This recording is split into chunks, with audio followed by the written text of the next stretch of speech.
Pessimism leads to weakness, optimism to power. Good evening and welcome. This is Face the Nation. Our topic of discussion today is living up to expectations. What can we expect in the next few months from the government? The good, the bad, and the ugly. To discuss all this and more, we've invited four guests to our studios this evening as well. Joining us this evening on the show are Deputy Minister Chathuranga Abeysinghe, representing the government; Dr. Mahim Mendis, representing the SJB; Swasthika Arulingam, representing the People's Struggle Alliance; as well as Damitha Wickramasinghe, representing the Sri Lanka Podujana Peramuna. To pose questions from our panelists this evening, on to my immediate right is Shihar Aniz, independent journalist, and on to my immediate left is Newsfirst Thambi, consultant director at Newsfirst. Now, you too can join in as far as the conversation is concerned. You know the drill.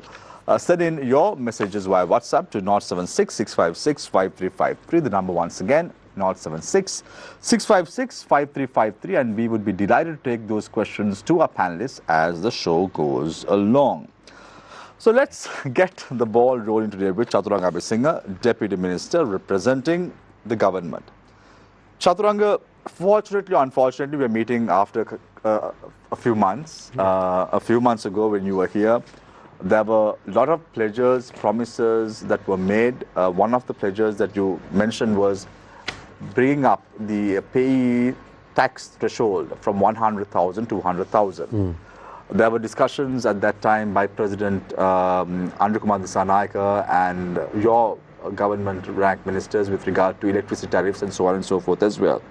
What happened to these pledges and promises? Why wasn't the payee tax increased from 100,000 to 200,000 as promised at election fora by the NPP moving forward? So, thank you for this invitation and for the discussion in it. I think most of the pledges were like, negotiations that we had to do with the IMF, right? So, whatever the amount that we wanted to bring, it was 200,000, but what we could agree was 150,000, because what the negotiations are taking place, when we are negotiating, the outcome is basically, it's like we need to show some kind of progress in order to reduce some taxes. So that is where the discussion ended up at 150,000. Similarly, we said that we will remove the VAT on certain things, but we couldn't. And it was at that particular review, because it was a December review, and we didn't want to drag it further because there was a debt restructuring and certain things was on the card. So every quarter this happens, we will be continuing to push for the demands that we have made. So what we really need to, what we are doing now is, we have a threshold of revenue that we need to achieve, and we have expenditure. So as much as we improve our revenue collection, we can still go back to the... All this, Chathuranga, sounds well and good on paper. But when it comes to people's aspirations, because there was a middle class that voted in the NPP government, you all know that you all have a resounding majority in parliament. Thanks to the pledges, all that were made by the NPP prior to the elections, and you all have 159 members now in parliament. Going back on that word and saying that because of the IMF regulations, this could not be done. Is it fair by the people? Because I think if the middle class voted for us, they voted for so many things, not for the 150,000. So people voted for us a change in the system, ending corruption, take our country on a policy-based development. So many aspects the middle class expected, and the proper legal system. So if you weight it out, there's a slight percentage goes to the 150,000 to 200,000. So there were pledges that was basically to improve the livelihood of the middle class. And I don't think the middle class is sad about that it's not 200,000, 150,000. There are so many things for them to be happy about. Like what? So in terms of the politics, cost of living for an example. Yeah. Where are we standing now in terms of cost of living? The cost of living has not increased since for the last 4 months, and the energy cost has come down. Gradually, the prices are coming down in certain things. So when it comes to the structural changes that we need to do in agriculture and all that, the price of the rice and the price of the coconut cannot be taken down. So We'll talk about all this, but let's look at the history of Sri Lanka when it comes to import of salt for that matter. It has never happened before. Yeah. Now we are expecting this because there was a shortage for the last last 3 quarters because of the weather and all that. So now that's what I said. So when we took on the government, we took it on September. So but you all didn't expect it to be so difficult to manage or administer. Am I right? No, I mean You all envisage these problems? Sorry? Did you all envisage these problems? So the thing is, when we got onto the office, is only where we got the data and the knowledge that where the current stock of the commodities are. So then we have taken decisions from there onwards. So what we are trying to do is to manage the current pace of demand and supply, and the production cycle will start in 2025, which is this year. So basically when it comes to salt, coconut and rice, there was a shortage, right?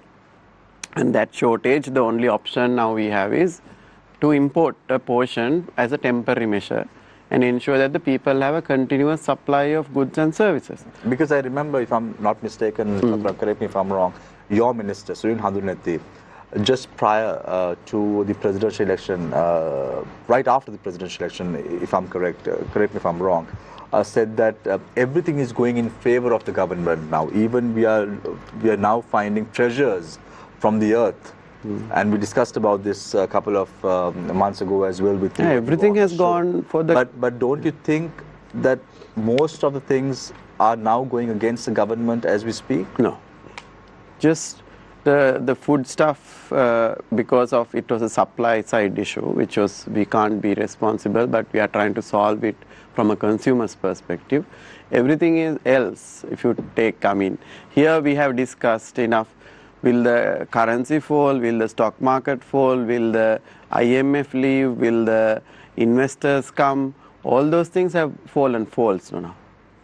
So that was the expectation of a left-wing government coming into power. And that is not there. So, but people are not talking about that.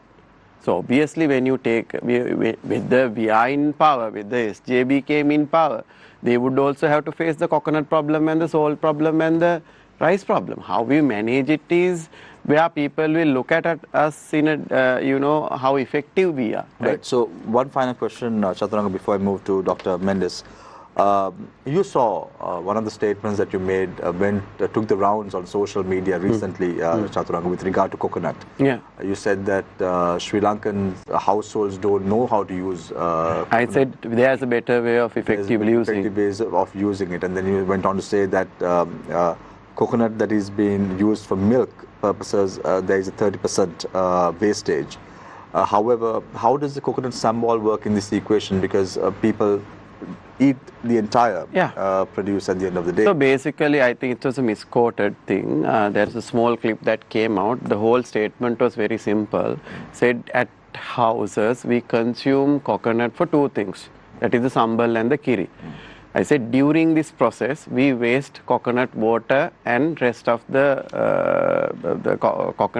coconut as a whole, and coconut water and the shell we waste. That was my statement. Right? So if you be careful, we could support the industry by preserving those things. So obviously that was the statement that was cut and taken and said that the sambal piece, and that was the main reason for this shortage. I think now the entire country knows about the industry. I'm happy. I mean, even I got bullied, but the entire country now knows about the problem with the coconut industry. Coconut industry fell because of the cultivation, the fertilizer issue that happened during Gotabaya Rajapaksa's time, and also not continuously supporting the farmers on the fertilization. And they have not done that. The yield has come down from 3,300 million to 2,600 million. So there's a crunch. So we have to find a solution. So I think with that particular statement, the entire country spoke about it, many papers wrote about it, videos went on. Now everybody knows that there's a huge potential for coconut. And if you can find solutions to, you know, reduce your wastage, that it can turn into dollars, which is a discussion that's been there for 8 years. I think within 5 days, the entire country got to know about it. Right. I'm happy about it. Thanks a lot, Chathuranga Abeysinghe, Deputy Minister representing the government tonight on Face the Nation. I now move my attention towards Dr. Mahim Mendis, representing the Samag Jana Balawegya. Dr. Mendis, there was some glimmer of hope when we saw the opposition leader attending a meeting with President Arulingam Dissanayake recently. And many critics from both sides of the quarters, that is the SJB, the NPP, thought that this was the way forward for a country like Sri Lanka, rather than having differences, keeping them aside for the betterment of the country. And this meeting was looked upon very positively by many critics of the government as well as the opposition as well. How do you view this development, and what made Sajith Premadasa take that decision to meet Arulingam Dissanayake and discuss in one platform the common interest of the public? It is not surprising at all, considering the characteristics, the character, the personality of the opposition leader, Sajith Premadasa. It is not at all surprising because he believes in positive, constructive engagement even with the political enemies on issues of significance to the people, for the common good of the people. So there is nothing extraordinary looking at Sajith's way of thinking and doing things right throughout. Because we did not see Sajith Premadasa doing that when Gotabaya Rajapaksa summoned a meeting just prior to the Aragari, May 9th, what exactly transpired in 2022. But at this time, we saw him engaging with the president very constructively. Does that mean that you all support the government in their endeavors moving forward? And are you all happy with the way in which the government has acted thus far in the last few months? In the aftermath of the uprising, not prepared to take over the responsibility for the government was a different matter, because it was his position that the SJB did not have a mandate and it had to be a consensus interim reform-based government and there shouldn't be an opposition, and that was a different argument altogether. I believe during the time of the Pearl Express debacle, I remember Sajith offering his whatever advice and assistance to the minister. He was prepared to go to the ministry. And no, but are you all satisfied the way in which the government has acted thus far in the last few months? Certainly not. Certainly not. We believe, and why is that? as a government, the NPP need to preserve its credibility in governance. This is not what they pledged to the people. Very clearly, there is a huge gap between practice and what they have promised the people. Whether it be with regard to the political culture that they are talking about, well, we expected, even though we are the principal opposition, we expected the government to come out with radical reforms. It's 4 months into government. There needs to be very clear indication as to what they hope to do with regard to corruption. Now, I happen to be the petitioner of the Supreme Court case against bankrupting of the economy. And well, what exactly is the government hoping to do with regard to these people who are found guilty of administrative and political decision making that was not in the interest of the people, violating the social contract? Yeah, but Dr. Mendis, just to correct the audience today who was watching the show, in your petitions, you all did not ask for, from the Supreme Court, a sentence of that sort. Am I right?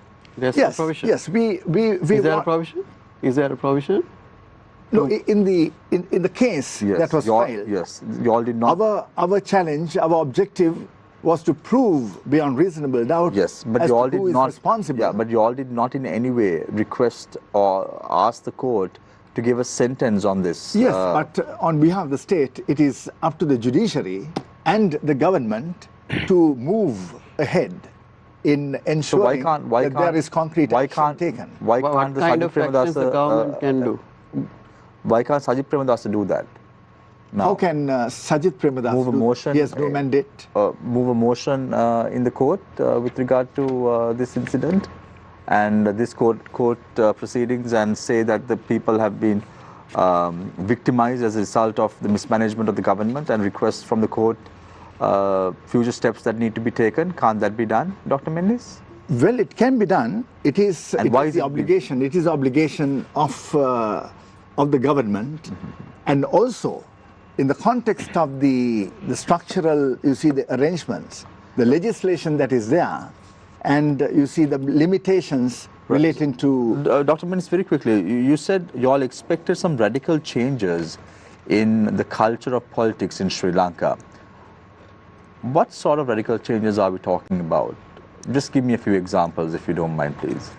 Well, structural changes in the context of corruption. Like what? Example. Right? We clearly need reforms in most of the institutions. So don't There you is think? absolutely no way. Don't you think the Anukumar Dissanayake government are taking steps in this regard? We saw how digitization has come directly under President Anukumar Dissanayake, and they're looking at very vigorously the digitization of the customs in Sri Lanka. They're looking at many aspects with regard to corruption. We saw the manner in which how indictments have been filed, and how indictments are now being looked at by the Aegis Department more vigorously than we saw in the past. Isn't this the culture that the people really wanted from the Anukumar Dissanayake government? Well, what is needed and what has prevented concrete action is the absence of the legislative provisions that can really make. Yeah, but we saw recently even Namal. What are the reforms that have been proposed? What type of progress do we see? Do we see any indication that the government is prepared for meaningful, sustainable reforms? But don't you think, Dr. Mendis, that these reforms take a little bit of time, because you can't haphazardly bring a law into action? There is a process in which this has to be done, because we saw the manner in which how the Online Safety Act, when it was brought haphazardly by the government, many from the SJB, we had even the Minister, Niresh Shihar, we were discussing this very vigorously on this very show about the Online Safety Act, the Prevention of Terrorism Act, so on and so forth. But don't you think that these processes need to be done in a systematic way and get the people or the stakeholders involved in drafting these reforms and ensure that the legislation is very concrete? Because we don't want another government that has 159 members in parliament passing whatever they want. That's not the order of the day, or that's not the expectation of the public, is it? Well, the thing is now, when you say give examples, obviously the NPP took a very firm stand relating to many things that the previous regimes have done. You're talking about the Online Safety Bill. You were talking about the Prevention of Terrorism Act. Now, we haven't got to be waiting to see a progress in these frontiers. 90 days, With regard Dr. to Mendis, the process of democratization. 90 days, Dr. Mendis. Yes, of course, that is quite adequate in the, at least in the Yahapalana government, though it was not a perfect regime. We saw concrete actions taken That's in true, the first Dr. Mendis. That's 100 days. It all depends. Within 38 days, they start robbing the Central Bank of Sri Lanka. That's true. Well, they took some concrete action. But what I'm saying is, okay, there were many positive developments that were taking place within a short within 38 days, they did time. that properly. That, of course, very true, Dr. Mendis. That was one concrete action that they took. Yeah, but there were very serious-minded reforms that were introduced, Right. constitutional amendments, independent commissions. Well, That was, when you was compare, later challenged by Maithripala Sirisena, what they have, even at I'm not political giving fora a character later on. certificate to that regime. Yeah, I'm no, not. but Dr. Mendis, you are well aware, even after those reforms were brought in, like the a constitutional amendment. Maithripala Sirisena went on to challenge these at political fora, saying that all these were done haphazardly, without his knowledge, by the Ranil Wickramasinghe administration. And as a result of that, when Gotabaya Rajapaksa came, there was a new amendment to the parliament which revoked that. So let's not discuss about that. But as you said, they took one concrete action properly. That was the central bank one being done. Right. We'll talk about all that and more, Dr. Mendis, shortly as the show goes along. Thank you very much. Representing the SJB, we have Dr. Mahim Mendis. Now we move on to Attorney at Law Swasthika Arulingam from the People's Struggle Alliance. Swasthika, how are things progressing in your opinion? Because you all always looked somewhat negatively with regard to the NPP activities, and you all always said that this is not the way forward. But looking at what the NPP has done thus far, Chathuranga spoke about how the exchange rate is somewhat steady in the last 3 months. I recollect many individuals who came on this very show who argued with Chathuranga came on to say, just imagine after you all took over the government, the exchange is going to go up to around 320, 330.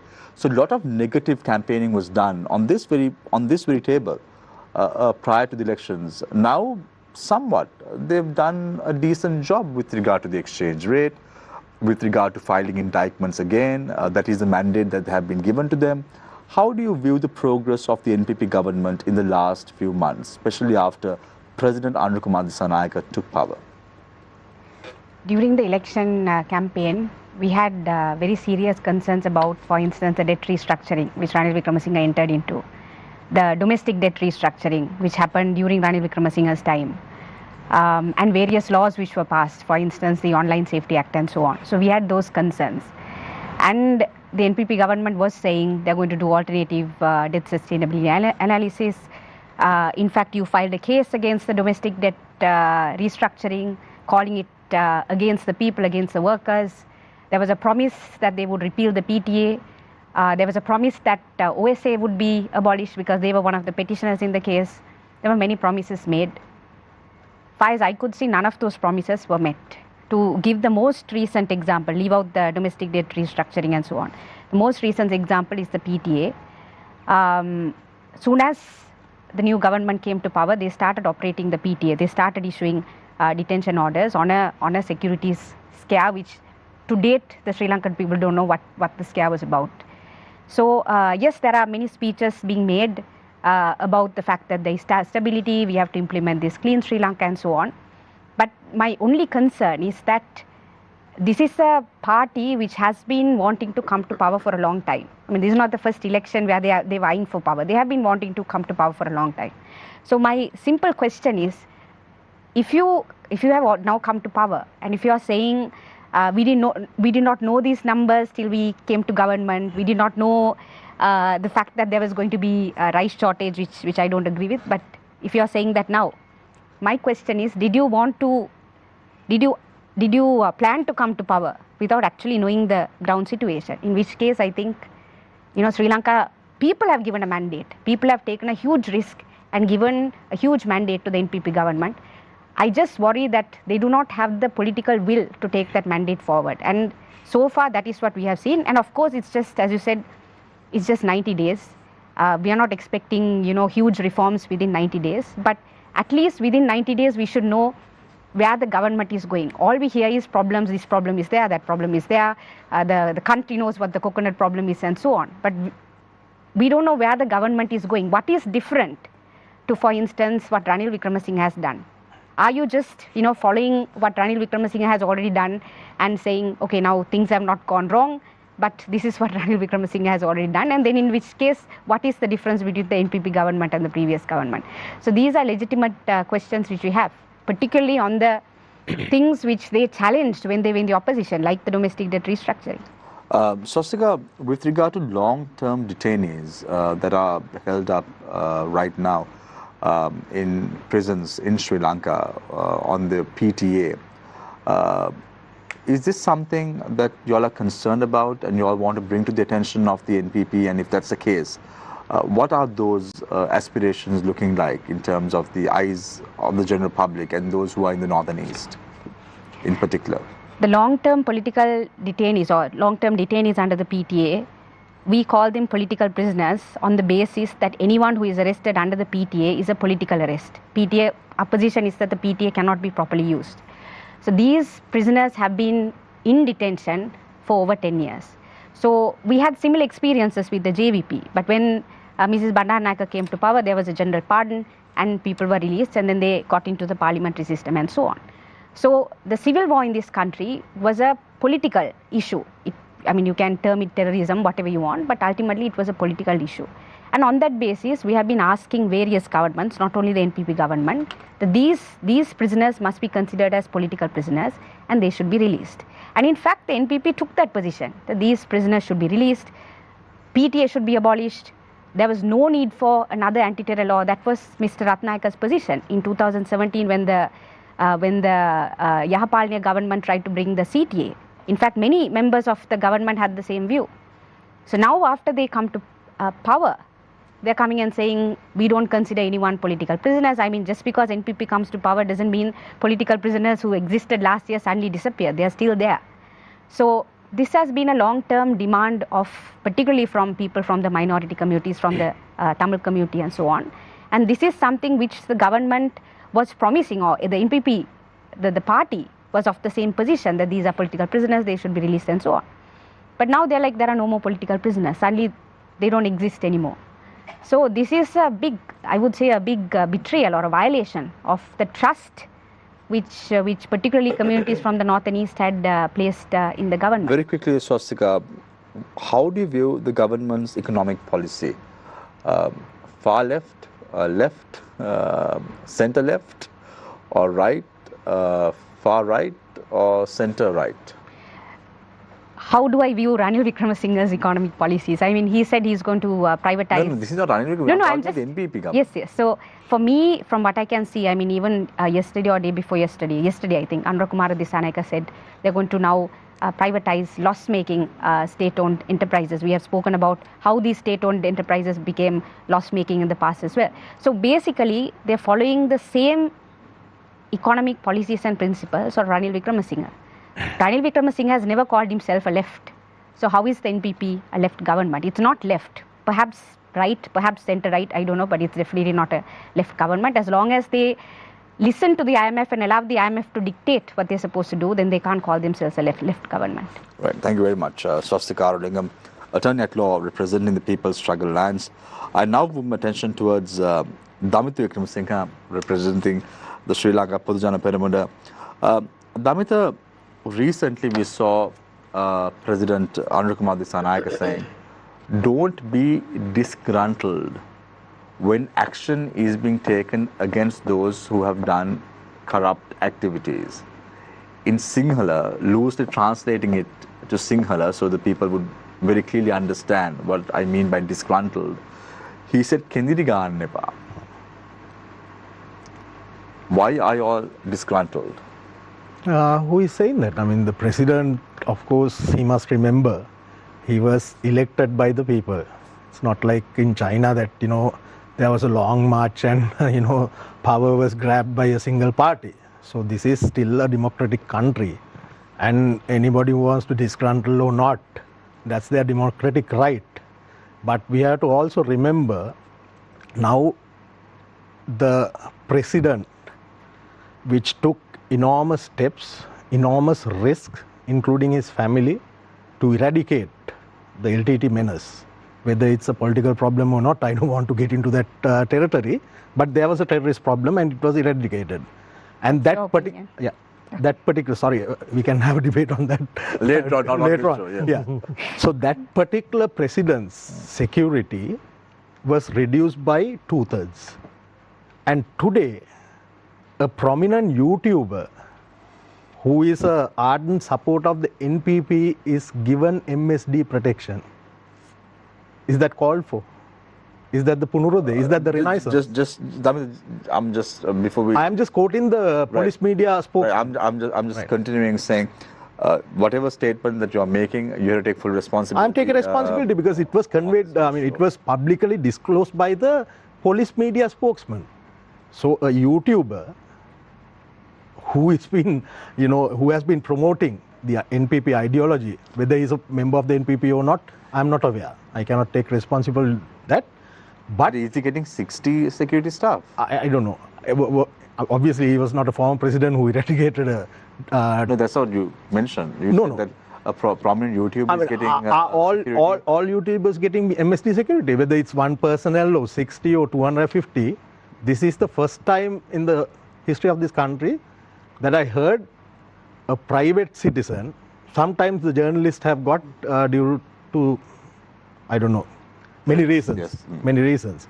But this is the first time I have heard a YouTuber getting protection. I don't know, protection from whom? That we have to ask. Right, so, Damitha, we'll talk about all this. Chathuranga is on the show tonight, so we can directly ask him these questions as the show goes along. Damitha, just to understand now, when a politician's son, I don't want to mention names because there are court proceedings and all that, but you would get what I'm trying to say. When there is a politician's son who has amassed so much of wealth without having a proper job, and his income has been only 73,000 rupees since 2014, can this be justified in the eyes of the general public? I mean, Can it be done? Shami, you have to be a little bit specific without naming a person. No, I cannot comment on vague descriptions. So Yoshida Rajapaksa's case Right. recently that was taken up. Right. We saw the manner in which how the Colombo Magistrates Court granted him bail and mentioned certain facts. We saw the Aegis Department also mentioning this. And they went on to say that an individual who has only had a job in the Navy for a period of X number of years, how can he have so much of properties under his name? Because this is under contention. How can this happen? Well, I can't reply on behalf of Yoshida Rajapaksa because I have no I have no business directly. No, I'm talking about him. this disgruntled aspect, you know. No, I mean, you have to be very clear now. If the court of law is proceeding with it, has he been convicted? These are all allegations, accusations, right?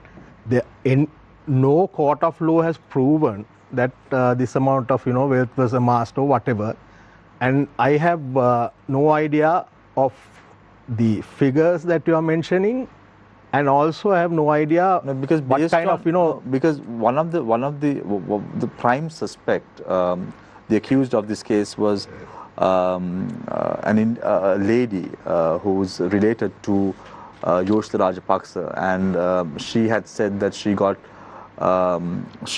a bag of gems. Yeah.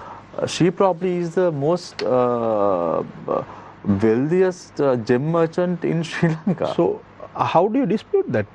Could be true, no? I mean, has somebody proven that this whatever sack of gems or whatever? Not a sack of gems, a bag of gems. Bag of gems, so I don't know, whatever. A sack of gems would be okay, but a bag of gems amassing so much of money? Well, has it been proven? Has it been proven otherwise?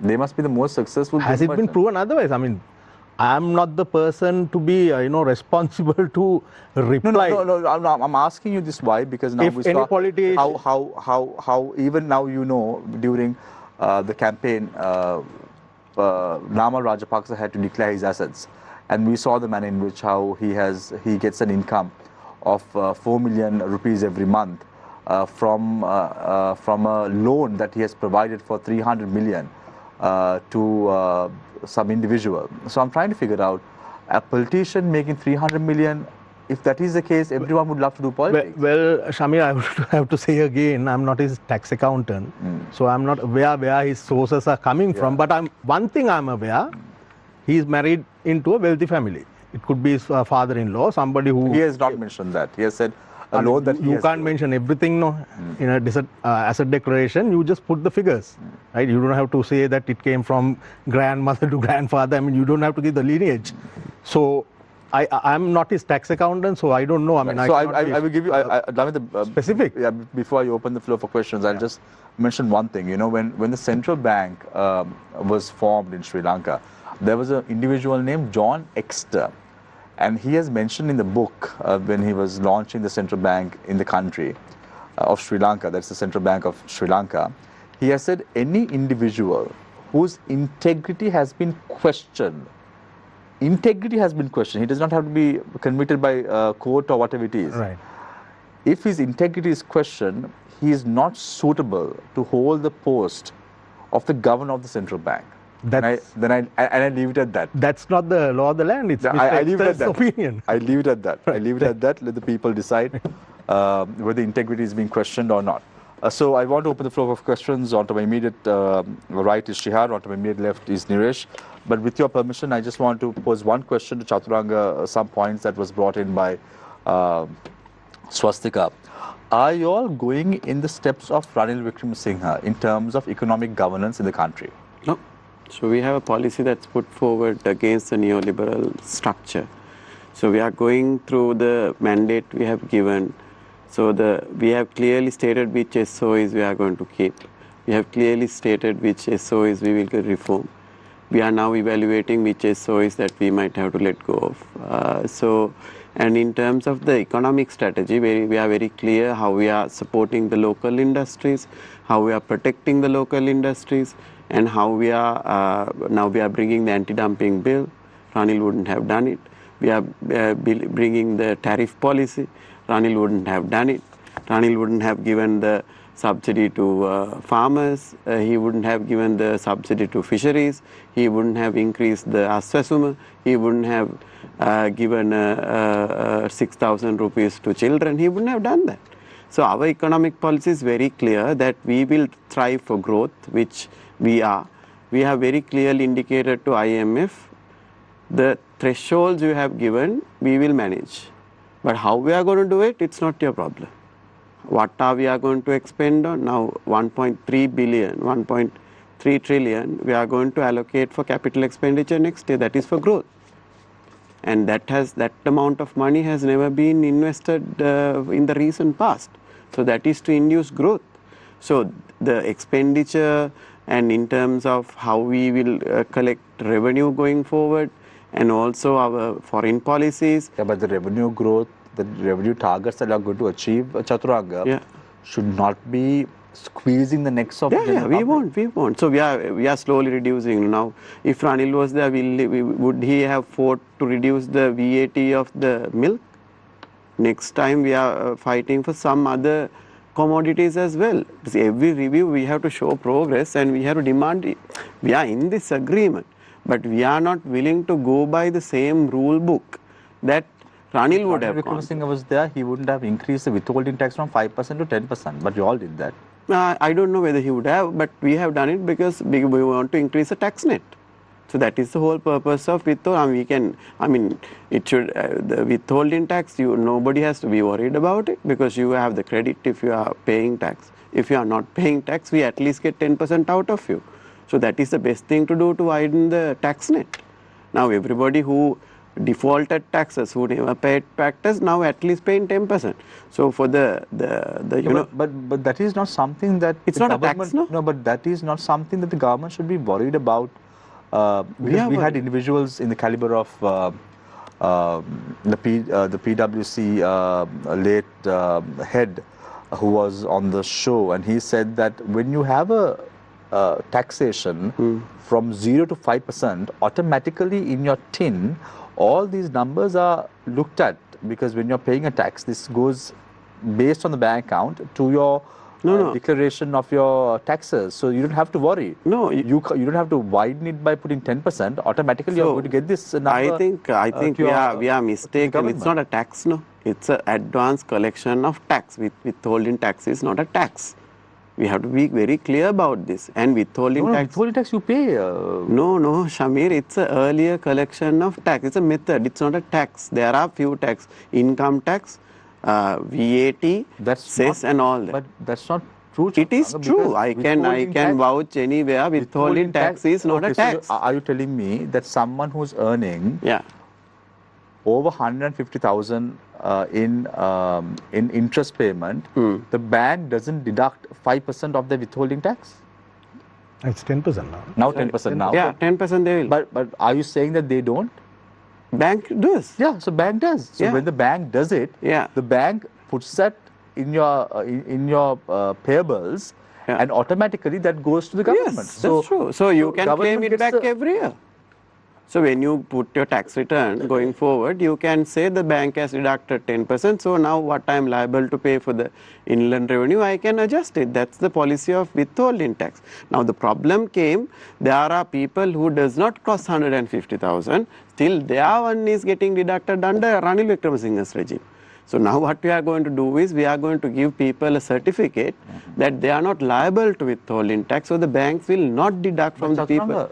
Now this SWAT scheme that has been discussed very aggressively. You came from the apparel sector, and most of the apparel sector individuals are really bringing out these concerns.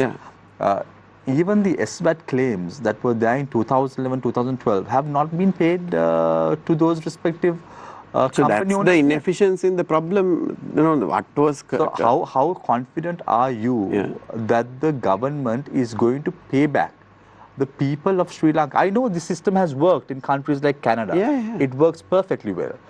When you pay something over and above your tax, you get this refund by the government itself. This works very well in Australia.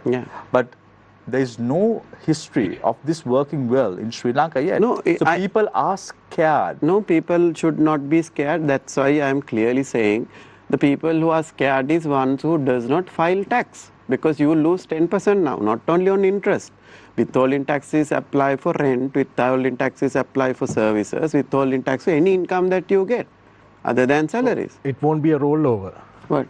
I mean, the withholding tax will be claimable at the period like end of year, or no, you have to pay less the next year. No, the same year you get that claim.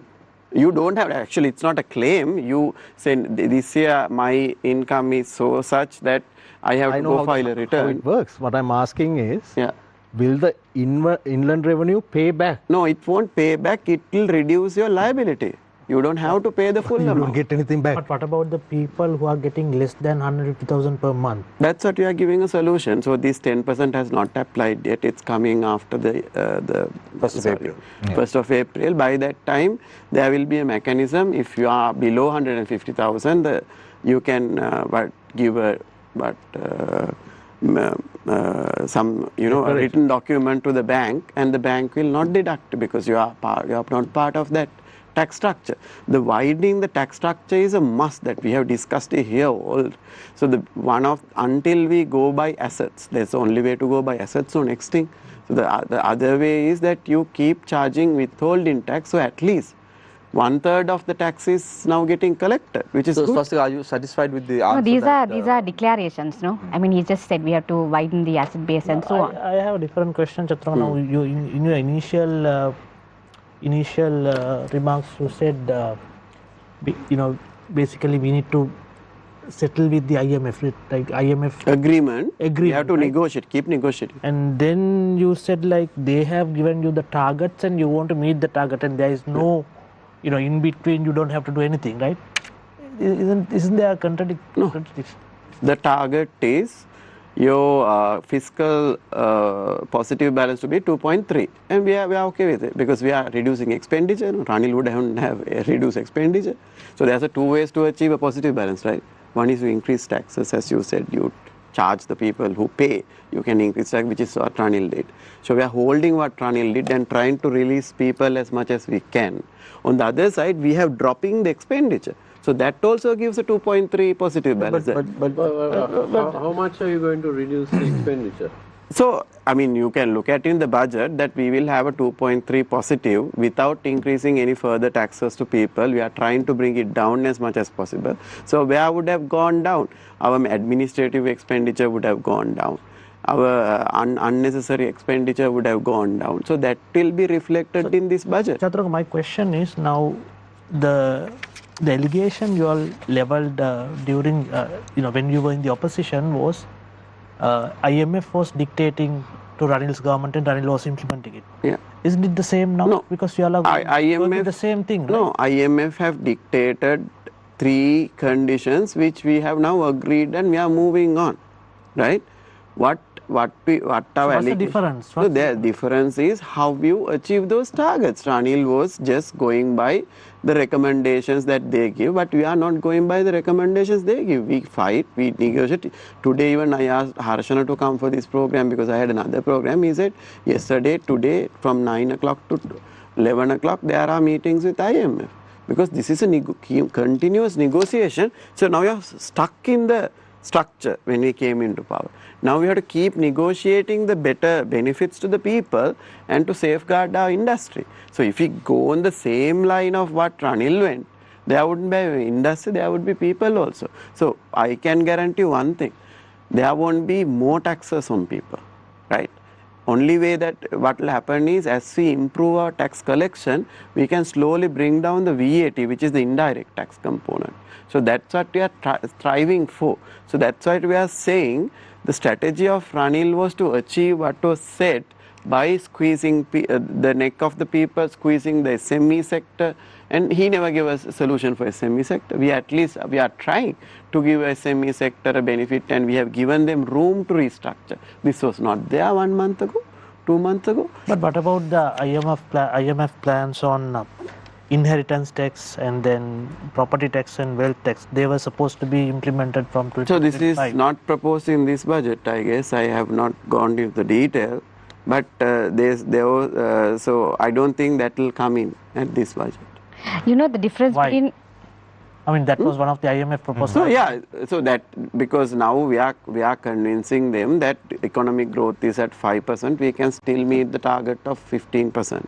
So then if you are convincing them that with the current tax structure we can still reach the 2.3 positive, there no need to be another tax. Chathuranga, very quickly, I want to respond to this statement that was made by Damitha about a YouTuber getting security. Security, yes. And the president of the country who eradicated terrorism, security has been reduced. They reduced to a reasonable level, but Shami, tomorrow if you feel threatened, you can go to the police and get, I think you can also do that. It doesn't have to be a YouTuber or anybody, right? That is the law of the country. So if I feel threatened... So was the reduction done based on a scientific assessment as such? Yes. There was a committee who assessed what is the level of security needed by not ex-president. At that caliber, there's different gradings of risk. No? So the 60-man army was given. I don't know why would you need 30,000 square feet house to live. Do you know why a person? I mean, I have lived in houses with 1,800 square feet and 2,700 square feet. I have no idea about the We don't have time to sweep the... A former president is entitled to have a house as per the 30,000 square feet. Well, I have not measured it. So whether it's 30,000 or 3 million. 300 so my question to answer, I'm trying to say 300 odd security guards versus 60 security guards for your safety.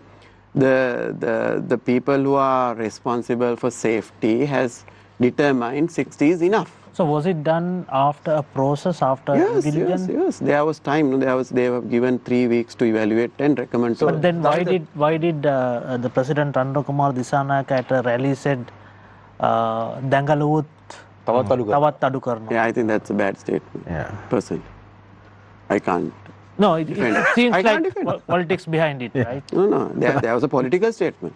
Yeah. Just to Kendiriyata thamai kiwwe. So how would you not say that it was based on Dangaluut the previous time? No, it was reasonably done. We all people understand. No, people are smart in this country. You have to make political statements also at political fora, no? Yeah, he's no, what I'm trying to say is, we do. I mean, I also do it, right? But you can't quote that into the action to say what has the action taken. We are watched by the international community. We are watched by the problem is, investors. Chathuranga, when you make statements like that, at that caliber. Yeah. Now, when Arulingam Disanayake was the head of the NPP, and the leader of the JV making a statement before a presidential election, well and good. Well understood. So I said, no, personally, I don't like what it is. Now we saw the Donald Trump recently, when he was being elected.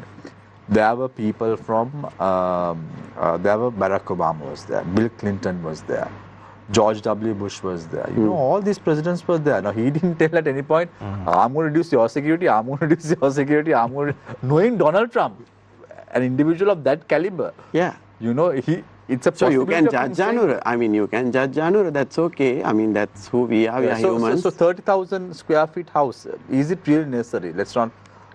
I don't know whether the house has to be 30,000 or 3 million square feet, but according to the law of the land, the former president has to be Hey, he'll given be given a better house. 2,000 house. square feet. And President Mahinda Rajapaksa is ready to vacate any time as long as he's been informed officially. He can't just Why respond isn't to, he you know. informed officially? No, it's So- very simple now. Yeah, Chathuranga, it's a matter of very sending a simple. letter, why not? You all have 159 members in Yeah, parliament. You all just have to change 1986 amendment that states about That's another way of doing it. retirement, and you all can just move that in That's been parliament. that's Why been aren't you all doing that's it? been put into a committee to evaluate and give us a report. It has not come through. And also, just because you have 159, you can't just go all night and do, you know, constitutional changes. But there's a process of doing it. There's a committee that was handed. I think the report was handed over last week. What is the level of benefits that they recommend? And I think based on that, there will be changes in the So, parliament. 30,000 square feet. I'm not aware about the... Have you size been of- to that house? I've been to that house, but I doubt whether it's 30,000 square feet. I don't know. I'm not sure. But it's, I mean, government bungalows. What about those- 7 presidential palaces that was used? Well, he never took it home, no? It remained for the Took country. many other things So whether over. you build a university. He took many other things. Money. Yeah. If it's maintained, if it's electricity, it's, Members But of the public Mahinda aren't Rajapaksa allowed thought into that he will never be defeated. Well, That's the thing. Shamir, so we just kept we to have to and kept understand whether a bungalow is built or something else, some security detail is done. It is done on behalf of the country. That Yeah. asset But- is owned but by I the have a country, question. not by Mahinda Rajapaksa. Damitha, I That have we a have to question. clarify. I don't have any grudges against you all No. having 7 bungalows or whatever. At least now Kumar Disani is trying to transform this into... Well and good. But tell me the reasoning of having a Nilum Kulan in Sri Lanka. Eh, What is that? Tell me, will you? It's a transmission tower, no? 350. Is it being used? 350 million US What is it dollars. transmitting? What is it? So, so I don't know what. No. He's right. It was supposed to. There was a plan like. Chaturanga, let me finish. you No, can't right? spend No. that much money and Let Let me get at the answer, please. What was that? So about? basically, it was supposed to be a transmission tower, but before it was completed, Mahinda Rajapaksa got out of power, no? So what did the Yahapalana government and RW government and everybody, why didn't they finish the project? So why didn't you all make it a transmission tower when Gotabaya Rajapaksa was appointed in 2020? I mean, what could be achieved during that period? There was COVID, then there was this agitation. No, that technology is outdated. Basically, it's not going to work. It So was we a just have a tower standing without proper No, the technology. feasibility was not I good. think Chathuranga, more Well, than that, I think we need to talk geopolitics here. Yeah. This was constructed by Chinese company, and then Yahapalne was kind of out of. I don't want to get there. No, I have to ask him because Yeah. President went to both China and India. The big boys. And then, under Yahapalne, they wanted to kind of, make changes in that tower because of suspicious that, it was used for intelligence gathering purpose. Now, I want to ask, with Anura Dissanayake, President Anukumar Dissanayake going for India and China, how do you all balance the geopolitics? That's what balancing means. So we have gone to both countries. We have clearly indicated what our intentions are, what kind of support they can give. India has given the best they can. They have converted some debt to donation. They have pledged us with certain transformations in technology. They have pledged us with renegotiation of the FTA. So there are certain things that which we wanted to discuss with India, and I think the bottom trawling issue that has been discussed, and we have been very firm that the government will take steer action. And there was today there's a statement. It was it was not a good incident, but still. Those are the things that we wanted to gain from India, and he got there, and I don't think 100%, but some of our demands are met. Yes, similarly, did you all discuss on the Chinese research vessels coming to Sri Lanka with China? I don't know. There was no common statement around it. There was a joint statement. Beyond that, I am not aware. But in terms of the China visit also, there was a mandate for us to go there, and there were discussion points, joint agreements, and publicly available for anybody to see. It was very transparent what we are going to do with them and what kind of investment they are going to do. So we've been very clear. We have a national strategy.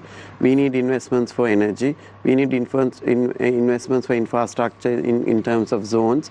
We need investments for marine development. We need investments for mineral. Chathuranga, this 3.7 billion US dollar investment from Sinopec, it's not something that was agreed upon during the Kanchana's time. it was agreed upon during Kanchana's time. It was not agreed upon during. It was just signed again during. No, it was not executed. There was a cabinet paper that's put, but the rest of value it has also been reduced. Can't be put onto the account of. No need. It's just that the country is getting better, right? Because now we will reach about 5.2 billion FDIs this year, which is in the history of the country it has not happened, including that 2.3 billion, 3.7 billion. So it's a good thing for the country, and obviously very clear why that is coming. It's for export purposes, and we have negotiated those things. Right. And we are also, Ranil never wanted to improve our refinery. Now we are doing that also. Chaturanga, I remember during the same program. Bashar, can I just pose a question Sure. Dr. Mendis? Dr. Mendis, all this is well and good, no? So now whoever is watching the show might think, thank God Sajid Premadas is not there. Look at how eloquently Chaturanga is talking about these new changes, will you? Well, we promised the people. No, tell us, what would you all have done differently? What would you all have done differently? Would you have repealed the Obviously, PTA? Pardon? The PTA? Obviously. And are you With regard to media freedom, with regard to the way we look at political dissent, the way we look at the ethno-political crisis, I mean, we have a totally different perspective on that. There is no need for us to maintain legislation that will bring arbitrary controls. You see, through presidential for those who are watching this show tonight, intervention. for those who are watching this show tonight, Dr. Mendis, when a party cannot have a concrete discussion about who they want to send through the national list to Parliament, how can they decide on the future of 22 million people of Sri Lanka, tell me? All right, that is an internal party I'm matter, asking you a very simple dynamics related peculiar to the party. I'm asking for those who are watching the show tonight, they and might that is think an internal matter that has been resolved. A party, I'm just asking you, a party who can't decide on sending 4 members of parliamentarians to the national list. No, now they have decided. Of course. So the pace within which you all wanted that to happen. So then when the NPP wants some time and space, you're saying you can't give them time and there's space. There's a difference but you all took between more than 2 months resolving internal party disputes and matters and relating to a mandate given by the people for national development. Can I add something here, since this question is, there's no point debating. We have been very clearly within the mandate. Our Justice Minister has clearly said these are going to change. We just need some time, so it's going to happen. But I think next 3 months down the line, we can have the same conversation, but it's no point going back. So Dr. Mendis, now I just want to understand, now with regard to the discussions between Ranil Wickramasinghe and Sajid Premadas, is that still on? Of course, we believe in is that still on? I'm asking you a simple We are talking to the UNP. You are talking to the UNP. We have been talking to who's brokering parties. Who's talking? Yes, who's talking? Who's brokering? The two parties. Yeah, who? No, again. The leadership. The two leaders. So Sajid Premadas are There's a working committee. The working committee has mandated a process. There is a committee appointed by the working committee, and they are free to talk not only to the UNP, they are talking to other parties as well, and we have been freely talking to so many other parties, and we not only the UNP. Well, I thought now the UNP and the SJB are trying to marry again to contest the upcoming local government election. Is that on the cards? At this moment of time, the Samagi Jana Sandhana, right, the alliance, has so many parties in it.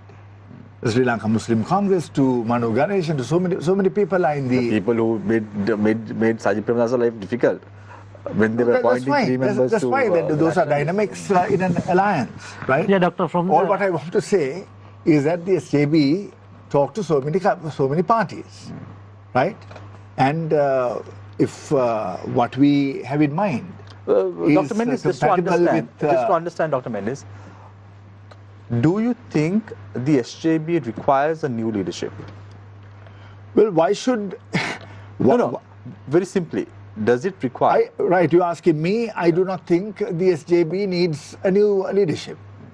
Sajid Premadasa is undisputed leader of the SJB. Who are the we have the second highest line respect for Who are the Sajid second line Premadasa. leaders? Who are the second line leaders of SJB? Like, is there, There are members of the there are office bearers of the party. There are vice presidents, there are senior vice presidents. There are so many people. They are appointed in line with the SJB constitution, right? And at this moment of time, we haven't got to be talking about a new leader because the working committee, or if you're asking me as a member of the working committee, we don't think that there is any need for a new leader. Because this is a leader who has public acceptance, polled 4.5 million votes at the last election, right? Sorry that we sorry that he did not win, but General election? Presidential. At the presidential Election, election, okay. right? General election, it was much lower. Yeah, so I mean, he was not routed or humiliated by the people of this country, right? And we respect the mandate given to the NPP. There's a different story. So don't you think, Dr. Mendis, you need to give them some time? Give whom some time? NPP some time. Of course, we wish the NPP nothing but the best. Now let's take for an example, Dr. Even in my previous program, I said. Yeah, Dr. Mendis, let's say, now you all come into power. You all have a rice issue. What would you all do differently than what Arulingam Dissanayake did?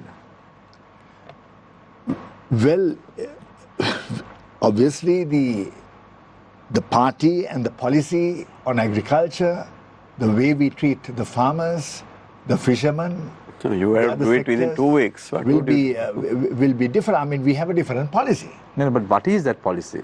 Just one. Not the policy. Within 2 weeks, what would you do? Is it a secret, Dr. Mendis? The policy is a secret. No, I mean, obviously, we would ensure that production increases and the farmers be given better but is incentives. it a production problem? Well, of course, it is a... No, what would have you done in October? It's not a production problem. Production in 2 weeks, so, What would have done in October? In order to resolve the rice crisis, But I you feel need it's a political will. You need political will. Shami, we have monopolies in this rice government unnecessarily interfered in the markets. No. From the eggs to the rice They didn't to unnecessarily whatnot. intervene in the market. The intervention must have happened long time ago. Anyway, When you you are dealing with monopolies here. You have to bring in the intervene. private sector and thump the table and thread them. That very lesson, that hard lesson was learned by Mr. Gotabaya Rajapaksa as well. I mean, those are things that the one thing- bureaucrats So basically, you are saying the government is under the enforces on diktats policy of the You few can't monopolies. thread the private sector. Is that what you're saying? Yeah. No, That's what he's saying, I'm yes. saying is That's what he's saying. unnecessarily. Did you manage to get the egg prices down? What happened when you It has come down, obviously. No? It has come down because the supply has increased. Yeah. Nothing to do with the government. But Yeah. at the very initial moments when you all took over, what happened to the egg prices? Went up. Why did it go up? Unnecessary Yeah. to try to control. So what happens? The chickens are disposed for meat. So unnecessary interference. The government has to be a regulator. I don't agree with that. I have a I don't question agree. for I have a question for Chathuranga. I think this individual who's watching the show wants to know some pledges that you all made. What have you all done with regard to passports? Okay, number one, the rice problem, salt, promise of an ordinary person getting a car for a reasonable price, the price of petrol and electricity reduction. No walk the talk. Why? So I can answer. Yeah, so let's talk about the passport issue first. So passport issue, it was crude when we came because passport was not available because there was a e-passport that was supposed to come which didn't came on time. So we had to order another lot. And there was a court case that we have to get rid of. So we got it done and we got the passport. But still the matter has not been solved. So in the sense, Shamir, matter has not, it's like this, right? So the demand is higher than the daily capacity. So daily capacity from 1,600, now we have increased to 2,000.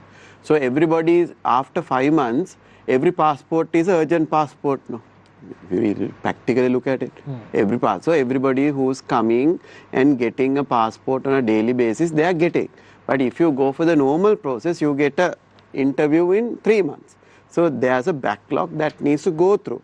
But there are complaints about the process issues, the daily, there is still difficulties. I think that is what we will look at.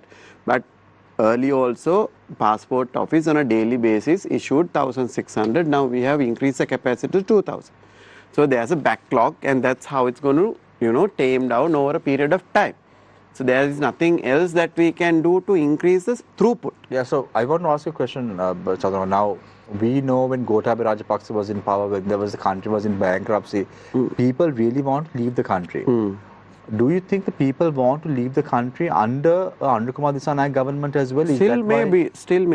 Still maybe, because we have the production has not started, construction industry has not boomed. People still want to leave the country. There will be people, but we can see it in stats, no? Whether it was the highest previous year, this year. So then what about the fuel prices? Now you all said that Kanchana Wijayasekar was making a big buck. I didn't say that. No, you didn't say that, but people from the NPP said this. Okay. Now, most of the statements, Chathuranga, you have not said it. No, I think the thing is this, right? So very basically... Who's making this money now? No, there is nobody's making money. The thing is, the contracts that we have... So previously also nobody was making money? I don't know. We are investigating now, right? So previously the problem was spot tendering, and we mostly common knowledge is when you do spot tendering, things we purchase few dollars more than the Singapore price. That is something someone can argue who takes that $6 or $5. So now we are in the similar contracts which were signed. Now we are going directly to the oil producing countries to create long links, like long-term contracts for Sri Lanka, especially using the refinery we have. That is our strategy. So it will take a little bit of time until we get the refinery and start giving a fuel at a lower cost. Where the fuel cost, due to the taxes, there is enormous amount of tax on a fuel liter. That again will come down over a period of time as our pressure on the tax collection eases. So those are the two things what we have told people, and we are going in that direction. So Damitha, just bringing into this corruption matters to light now. There was an issue recently that injection that is being used for heart problems, which was given at a price of 360 rupees, was being sold to the government at 76,000 rupees. Well, if somebody has done that, that's a crime that should be punished by death, right? No two arguments. I am 100% against corruption, and corruption eradication has to be a priority of any government. But this hurrah tune that we have been playing for 10 years, and there have been no materialistic action, right? From 2015 onwards, even now, I think let's be take immediate action. No. This time it's not going to be easy. Chathuranga, you need to act on this soon. If we have not done anything wrong, why should we be scared? You should act on this soon. We are, Kendriga and Nepal, and the security is reduced, and preferable people are given state security, and who are going against the government, they are, lives are put at risk. Of security, Chathuranga, now let's say that President Mahinda Rajapaksa had 600 people, 300 people. Now it has been brought down to 60. Yeah. So what happened to the remaining 240 people now? So they are deployed in other services. Like where? Like I don't know. not to break coconuts in a garden? No, I think most of the military is now used to, rectify the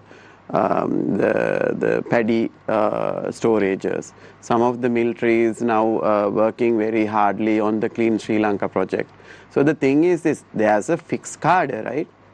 There's a fixed cadre that it will reduce over a period of time. But Swasthika, just for me to understand. So it's a misuse of resources. When you can use the resources for a better use, you would have used for your personal stuff. Swasthika, yes, Can I please. just, Yes. on this military, leave the cadre alone. You can't just send 400,000 soldiers home. Right, although it's a complete waste of manpower to have them in the military when they should be actually out in the economy, right? They are very smart, fine young men who should be working hard outside, perhaps as entrepreneurs. But leave that aside. But what about the other expenditure on the military? The vehicles, the battle tanks, the ammunition which has to be purchased periodically, because ammunition like the shells and so on, you can't keep for more than 2 or 3 years. Are you all looking at all that? Jet fighters, I mean, why do we need things like that? Who are we going to use jet fighters? So in military... but all those things are you looking at? I'm not saying just get rid of them overnight, but are you all looking at? No, I think that is being looked at. Basically, when you take the military existence to have a particular army, there's one component on salaries. Other component was, as you said, maintenance and upkeeping the weapons and training. So those things are budgeted in. This time also there's close to a 400 billion allocation for military, and that is been rationalized and used for the maximum security of the country. And there's a security standards globally. When you have a military, there's a particular standard of things that you need to happen. Is the NPP on a policy of reduction of the military forces? Not necessarily. Over a period of time, it will reduce with retirement, but we are not recruiting. So you are looking at reducing? Yeah.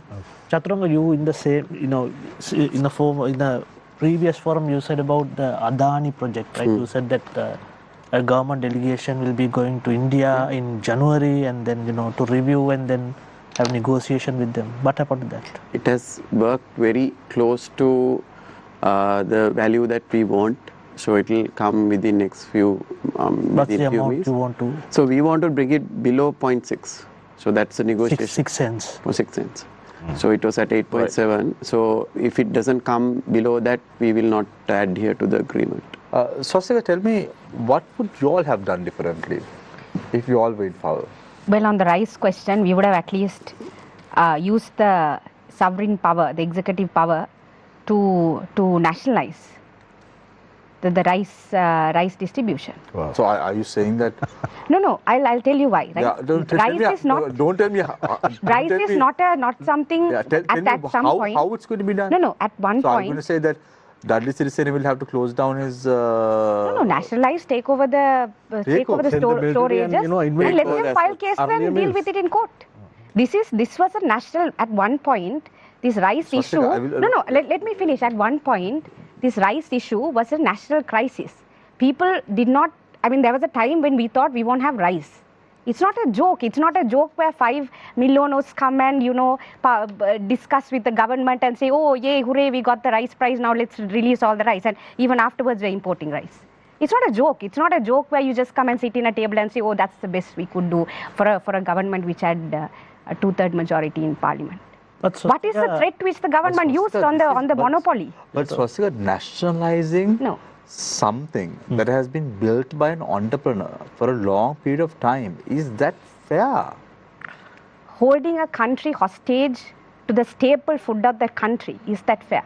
No, and that is what the government, that is what the private sector has been doing. And I'm not saying be unfair with the private sector, that's not what I'm doing. But when rice mill owners hoard rice and refuse to release it because the government wants to reduce prices. So you all won't import? No, we won't. This is what we would do. When there is rice available in the country, and the only reason hold on. When there is rice available in the country, there is a shortfall. No, there is no shortfall. There are statistics. So now the government is saying the statistics are wrong. All these while statistics have been right, and suddenly the statistics are wrong. I don't accept that. But when there is rice available in the country, and the only way the government could get the rice released is by increasing the prices according to 5 or 6 mill owners, that's not a joke. But that is basically mill owners' monopolies holding the government to hostage to what they want. And even a capitalist, leave out socialism, even a capitalist society does not tolerate monopolies. But Swasthika, right now, before I always come to the show, there is a supermarket down the road on this Borapal road, and I always go there just to make sure that I have the numbers with regard to rice, whether rice is available, canned fish is available, all this is now available. Yeah, there's now no problem it's available. with salt, there is no problem with rice, there is no Everything problem. has been imported and now it's available. But this is what we want from a government. No, if the rice mill owners are holding Sri Lankan citizens ransom or hostage or whatever you name it. So you give them the price they want and release the rice. That's what is that what we want? That is what has been happening all this while. So this is precisely the question which I asked at the start of the show also. What is that the NPP government is doing differently to what Ranil Wickramasinghe has been doing? I think let the audience also understand there's two extremes, right? So the one No, this is not an extreme. This is not an extreme position. Okay. A reasonable request or reasonable proposal is to nationalize the rice mills, right?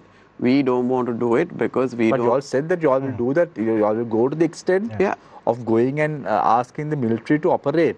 We didn't say military. Military to operate. Military to operate. When was He this? said he knows what to do. He knows what to do. No, he was never said the military what to do. He said we will take steer actions if you don't release the rice. Ultimately, he gets 10 rupees more. No, to the rice mill. let me answer. So we had a negotiation. They said this is the amount of rice we had. So we went and checked their stock, which was up to April they had rice. The paddy. So what we did was we put a person there from the government and we asked them to release 300 metric tons on a regular basis. That happened for the last 1.5 months whilst we import. So how we are going to solve this problem in a very reasonable manner? So let the private, 3 or 4 guys who are big, they can operate. And we are going to buy 10 to 15% of the rice. And also we are going to monitor from this month onwards whose storage, how much is there. Early there was not. Now everybody who is going to store rice, or rice in the sense paddy, has to take a license. Now this is how government is intervening to the maize market. Right. So everybody who stores rice beyond your normal consumption, you have to get a license. Otherwise it's illegal. That is where the force will be used. Are we going back to the 70s? No. But how is the licensing issue going to resolve? It is going to release, right? It is going to release. This is not an issue of license. I think we are going back to the 70s. This is not an issue of So I licensing. think and So let's see what will happen. I'm going to give. I'm trying to explain the solution. So 70s the harigiyot harine. 70s neme 81 kunat it will be working. So what we are going to do is we will have from day one the amount of paddy that was produced and who has it. Right. Okay. That is number one. Right. Second, we have given the small holders, the small mill holders to come into the market with the support. So, Chathuranga, that is how it will get resolved. So, Chathuranga, just leaving this canned fish, the rice and the coconut matter onto a side now, let's talk about privileges that you all spoke about. You all said that ministers will not use luxury vehicles. Yeah. We saw Chairman Sampath, you were there in Parliament that day, I saw you as well, saying that Vasantha Samarsinghe is using a Range Rover. I'm not aware of it. Was he lying in Parliament? I don't know. I didn't check on it. Have you seen Vasantha Samarsinghe using a Range Rover? I haven't seen. Right. Increasing I'll give petrol you, allowance from I'll give you one, 900. Increasing the petrol allowance from 600 to 900. No.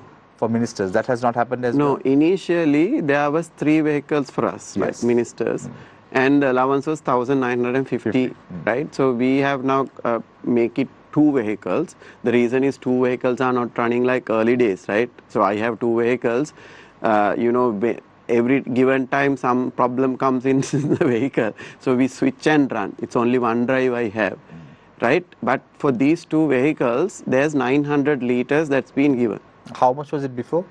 Sorry? How much is it before? So for all 3 vehicles? All 3, 1,950. Yeah, for 3 vehicles, 1,950. right? So if you divide that by 3, that is around 625 liters per vehicle. Yeah, now it's about 450 per. But now you are using 900 for For both two- vehicles. For both vehicles, yes. Okay. For Right. each vehicle. Right. for It each is a vehicle. 450, Right. so that is reduced. Right. And the head count has reduced. Right. And I think, so So like, what's the vehicle that you're using now, Chathuranga? Just so for- I for have our a viewers double to cab, understand. and Not a Range Rover, right? not a Range Rover. I have a double cab. I have allocated a double cab and Swasthika. Right, okay, And right. then now the double cab is Right. So, under repair. Chathuranga, before being a politician, Yeah. what was your profession? Before being a politician. Now, I know, Chathuranga, I've known you for a long time. Yeah. From the days you've been working in the apparel sector, but for our viewers to understand, who was Chathuranga Abeysinghe before? So I was a general manager for a long time in a corporate. What was your specialty? Data science. Data and science. Very good. Now comes to my point. Yeah. Now, Chathuranga, when you have data, Yeah. how important is data for a country? It's the base of the country. It's the base of the country. That's the backbone of any Backbone, nation. yeah. Is Not that even a accepted? country, even an organization. Organization, whatever, because usually data only runs organizations, and this is the core principle right throughout the world. Yeah. Are you in agreement with that? Okay, good. Yes. Why is it that the government is giving the digitizing of the country's national identity cards to India? We are not giving them.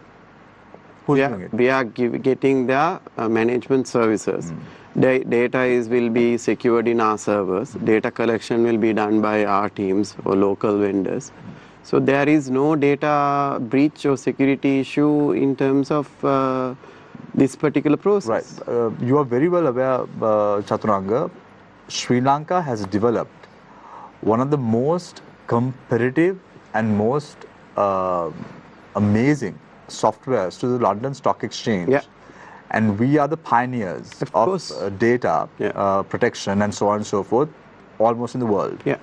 In a situation like that, why can't this money be utilized from India and get a solution, a homegrown solution to look at the nationalization of the digital identity in the country? So I think national digitization of a national identity, it's a backbone technology that's been used across the world. And there are few companies around the world who's doing it. And India has already done it and shown the benefits. We don't want to reinvent the wheel. We want to do it fast. But you know, Chathuranga, based on your understanding, you very well know that most of the companies in the world who are bidding for these kind of management systems have to show a pilot project. If they have to go to another country, let's take for an example, there is a company in Sri Lanka, which is a data software company. Yeah. If they have to go to Africa, they would ask Africa government. Africa government. Yeah. If they go on to go to Africa, the African government would ask whether you have experience in developing a solution in anywhere in the world.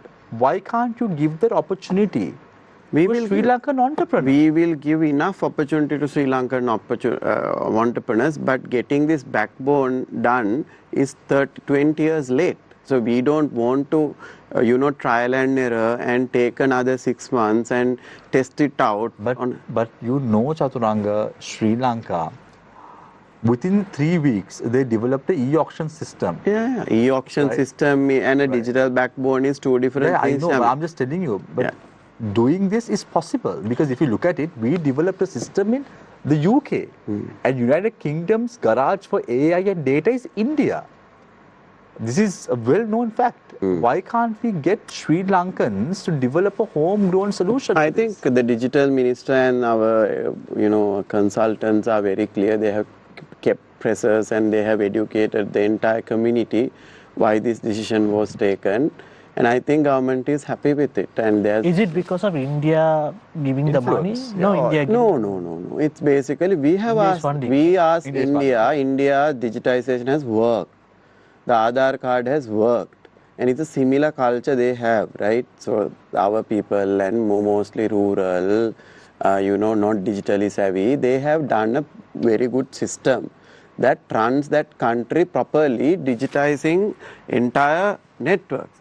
So we have asked for their expertise, and they are giving the expertise along with the money. No, but who's developing the system? Tell me, who's developing the system? Which system are we going to run on? So is it an Indian system or is it Sri Lanka? We are going to get the code, and it will be run here. They are going to give us the management services only. So there won't be any link. So it's like this, right? So you there are two types of softwares, right? So one software is you are centrally managed and you give usage to different people. The other one is you get the backbone white labeled and you can use it. So what's going to happen is they are going to give their backbone. I'm asking this question, Chathuranga, because we saw how the data at the NMRA went. Yeah, I know. Chathuranga. So the government is taking the risk, no? But you can't. No, it's so not. if you don't trust the government, that's a different problem. Okay, what would you? So even you do a local company, there's a data security issue. Data security is a different story. Data security, access control, and data management is a different story, right? Software can be somebody else. We are using Google, Microsoft, even iPhones. There is enough security in the data centers. Right, so the government, we have appointed a panel, we have appointed the experts of the experts in the country to run this. It is not political appointments, we all know this, we don't have to kid about it, no. We have brought in the best person considered to do digital transformation as the head of. And that team is recommending to Andhra Disanayaka as the president, and it's not Andhra Disanayaka who is deciding which country or which software company we are going to. So we are going to account or bank on the professionals. But do you remember, Chathuranga, that this was discussed during Gotabaya Rajapaksa's time? Yeah. And it was put down by politicians at that time saying that we are giving data to India. Yes. And you all are going to do the same thing now? No, we are not. We have negotiated. Eranga clearly expressed in the press conference, saying that the original way that it was going to be done and how it's going to be done now is two different ways. So we are only getting the management services only. What has changed from the Gotabaya era to now? So it's basically what he said. It was basically we are trying to get the entire...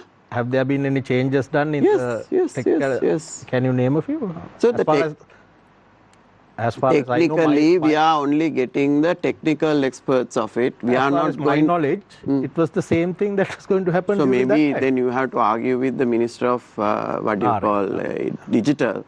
Okay. And if any citizen has something as a concern, I think it's better to write to there's a Right for Information Act.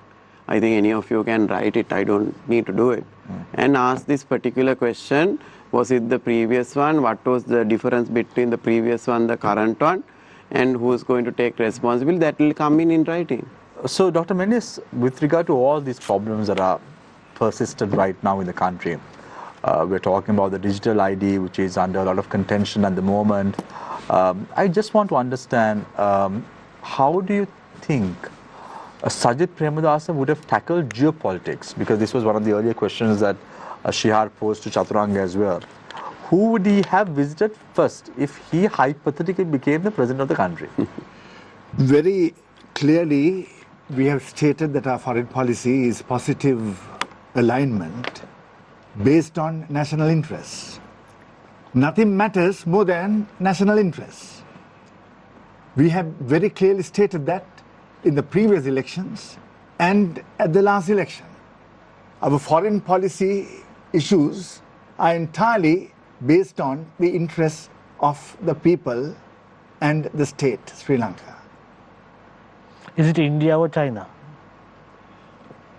India or China, we believe in positive engagement with all countries. No, what I'm asking is the first country you would have visited. The first visit. First visit. Well, of course, India is our regional superpower, and we have every reason. Big brother. To big brother or whatever brother, it is nothing but natural that we will respect the neighbor India, because we have, we have had a very, very positive engagement with all these countries, both China and India. No, but Shihar, just to put a point across, when Sri Lanka was suffering during the bankruptcy, China did not come to help Sri Lanka. It was the Indian government that came to help Sri Lanka. And Isn't the it right, attitude, Dr. Mendis? and the attitude India had with regard to that problem is greatly appreciated. Because when we did not have fuel, it was in the Indian government who gave a line of credit of 2.7 billion US dollars. It was 1 billion, I think. $1 billion, and there was a trade agreement, and it was 2.7 billion in total. Altogether 4, I guess. Yes. So India really did come to help Sri Lanka. Yes. But I just want to understand now, what was Sajid Premadasa done differently? With regard to what? With regard to when he went to strengthen ties, would he have done the digital ID card? Would he have agreed for the ETCA agreement? Would the Adani project be discussed at that time? Would the Amul take over the Sri Lankan dairy industry in the country? What would have happened? I cannot obviously give an answer precisely as to what Sajid Premadasa. But Shamir, we answered all this before the election also. No, but just to understand, Dr. Mendis. Yeah, but because now there is an election that's going to come up. What matters is, at this moment of time, you're asking me, and all what I can say is that we can be very well assured, we can assure the people that nothing that is detrimental to national interests will be pursued by the SJP. Right. Dr. Mendis, I just want to... even in the past. Dr. Mendis, you said that you all have a second tier, and you all said you all have the president of the party, you all have the vice president of the party. Mr. Imtiaz Bakir Marker, this doctor is a big contention problem. And he never called himself. I don't want to even mention it because that has really wreaked havoc inside and outside Parliament as well. Mr. Imtiaz Bakir Marker. Writing a letter to Sajid Premadasa speaks about many aspects within the party, and he says that if corrective action is not taken to restructure and reform the party, things would not go in favor of the SJB. Was that letter taken into account? Well, Imtiaz Bakir Marker is a chairman of the party, a greatly respected chairman of the party. And he should be right in that letter in the first place. He should be right in that letter. He should be right in that. He should be right in that letter. Shouldn't be. He should or shouldn't writing. Be. It is his obligation. It's the obligation. Of course. Right, okay. Reforming and restructuring leadership should be coming from the new chairman of the party. Why can't those discussions be within the party strongmen, and why must a letter like that be leaked to the media? I don't know who leaked what to the media. No, he gave it to the media. All right. If he stated that in what shouldn't that happen? Shouldn't that happen in closed doors? Now, example, what happens in the PSA, we don't know. What happens in the SLPP, we don't know. What happens in the NPP, we don't know. But strangely, what happens within the SJB, everyone knows. Now, I cannot say as to how it went into the media. I cannot say. No, he gave it to the media. If you say that he gave it to the media, no, it's in the public domain. It's there. Yeah, I mean, even you would have read it. Dr. Mendis. He had his reasons to give it. He probably wanted to be in the national. If you say that he gave it to the media, obviously he had reasons to give it to the media, right? So why he was wanted the broadest possible discussion on this matter. He probably wanted because at that time the SJB had not named the nationalist parliamentarian seats. You mean to say that he I don't know, I'm asking you, Dr. Mendis. Released the proposals that you're talking about because he before wanted the national list nominees. Because he wanted a seat. Because he wanted a seat. Because he wanted a seat. Wanted a seat. Yeah, in parliament. Yeah, well, the interconnections with these, you see, matters I cannot precisely respond. But you asked this important question about the proposals that Imtiaz Bakir Marker as a greatly respected. So come a local government election, because right now Arulingam Dissanayake had said after the April Aurdu season that they might summon a local government election. So come an election, is the SJB going to contest alone, or is it the SJB going to contest with the UNP? It all depends. We are already in an alliance. But do you have a mayoral candidate? We have, at this moment of time, I cannot, you see, respond because none of those things have been finalized. SJB will definitely field the best possible candidate, and there is no doubt about that. NPP, of course, we can see. Is Vrai going to be your mayoral candidate, Chathuranga? No, we have not decided. Not decided. So no party has decided. Even the ruling Swasthika, party you? has not decided. We have not decided. Not decided. SLPP? SLPP? Not decided. Not decided. Why So- not me? Yeah. If the party wants. Damitha, I want to ask this question because you were also talking about this corruption, right? Now, the key allegations from NPP, even under Yahapalne, was the corruption under SLPP or under Mahim Rajapaksa. Now you are talking about, you have to deal with corruption. What will you do differently if you come to power?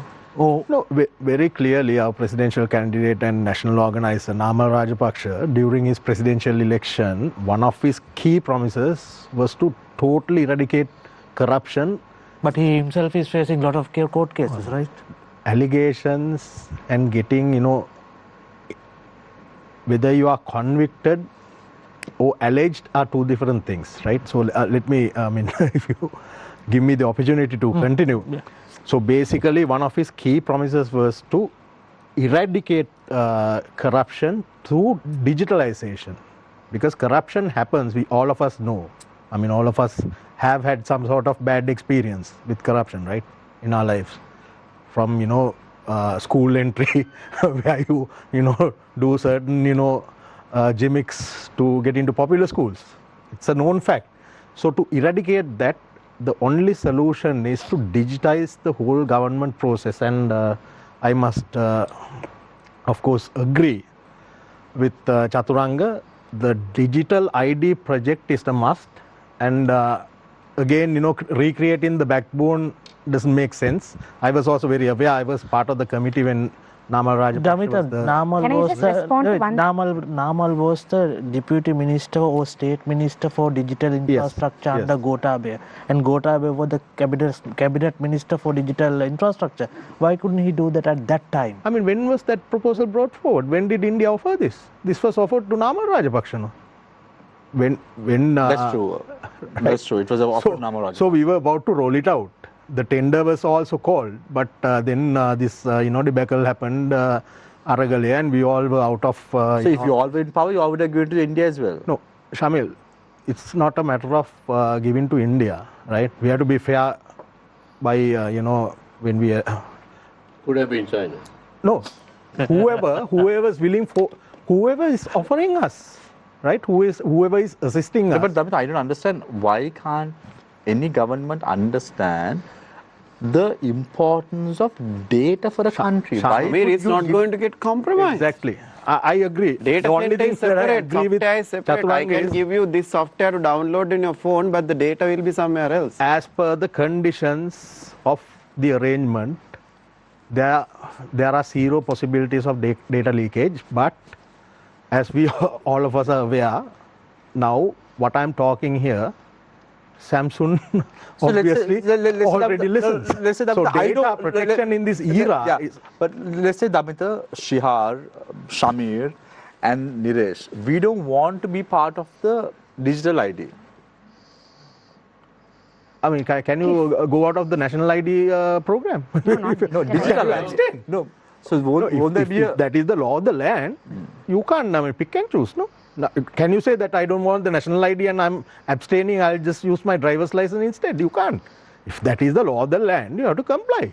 No, I think it should be not a law that you will be deprived of many services. That's it. Yeah. You can choose. Just want to ask Chathuranga now.